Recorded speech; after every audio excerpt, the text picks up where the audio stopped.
Emily's eyes fluttered open to a sky painted with the dim hues of dawn, the air thick with the scent of rusted metal and stale popcorn. She sat up abruptly, the cold touch of dew on her skin jolting her senses.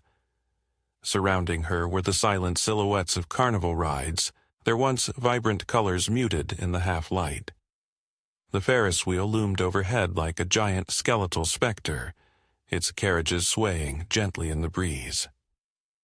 Panic set in as she realized she had no recollection of how she ended up here. Her last memory was of leaving work late, the city streets glowing under the streetlights. Now, an eerie silence enveloped her, broken only by the distant cawing of crows. As she stood, a crackling sound echoed through the empty fairgrounds. The old loudspeakers came to life, emitting a distorted voice that sent chills down her spine. "Welcome, Emily," it drawled, dripping with malice. "Ready to play?" Her heart pounded fiercely against her ribcage. "Who are you? What do you want?" she shouted into the void.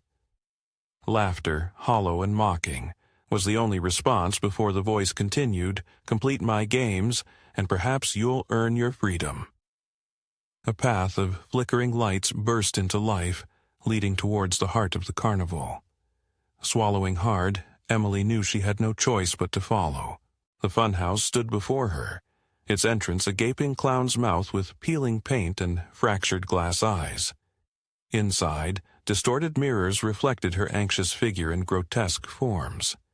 As she navigated the labyrinth, whispers slithered from unseen corners, hissing her name. Suddenly, the floor tilted violently, sending her crashing into a wall. The mirrors shattered upon impact, shards slicing into her skin. Wincing, she pushed forward, driven by a surge of determination. "I won't break," she whispered, clenching her fists. Memories flickered. Faces, places, a child's laughter, just out of reach, like fragments of a half-forgotten dream. Exiting the funhouse, she was met with the ominous carousel, its haunting melody winding through the air. The horses moved erratically, eyes glowing unnaturally. The voice returned. "Riddle me this, Emily. I speak without a mouth and hear without ears. I have nobody, but I come alive with the wind. What am I?" Her mind raced. "An echo?" she ventured. The carousel halted abruptly, the music screeching to a stop. "Very good," the voice conceded, a hint of annoyance seeping through. The fleeting victory bolstered her spirit, but the solace was short-lived.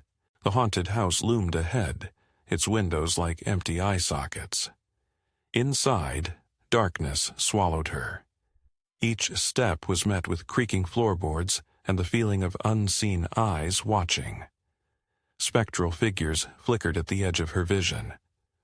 One apparition materialized, a woman with a familiar face.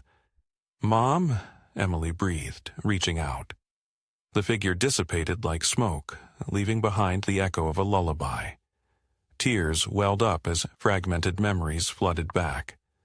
Her mother's disappearance, the cold case files, the unanswered questions. Pieces began to fit together. The voice, the games, this twisted playground. It was all connected to her past. "Why are you doing this?" she screamed into the shadows. The voice chuckled darkly. "You still don't see? Think, Emily. Think of the one left behind." Images of a neglected boy surfaced, a stepbrother she barely knew, overshadowed and forgotten. "Daniel?" she whispered, the realization crashing over her. "Bravo," the voice snarled, filled with bitterness. "Years of invisibility, and now you remember." The final attraction lit up, the House of Mirrors. Steeling herself, she entered. Inside, reflections of Daniel surrounded her, his eyes filled with pain and anger. "You all left me," his voice echoed. "Now, you'll understand solitude." The mirrors began to close in, the space tightening. "I'm sorry," Emily cried out. "I was just a child. I didn't know."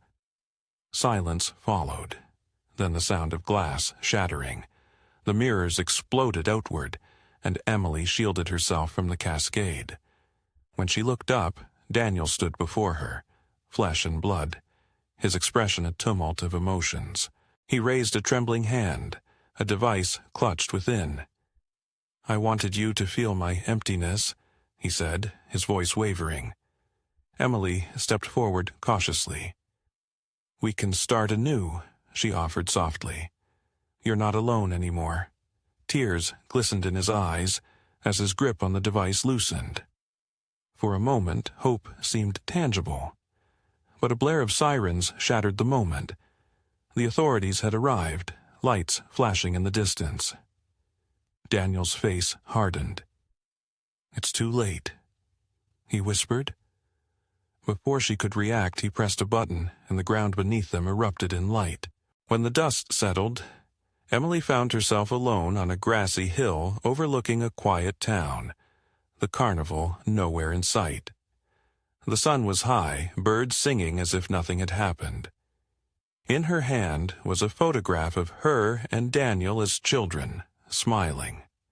The edges were burnt, and on the back a message scrawled, "Remember me." Confusion washed over her.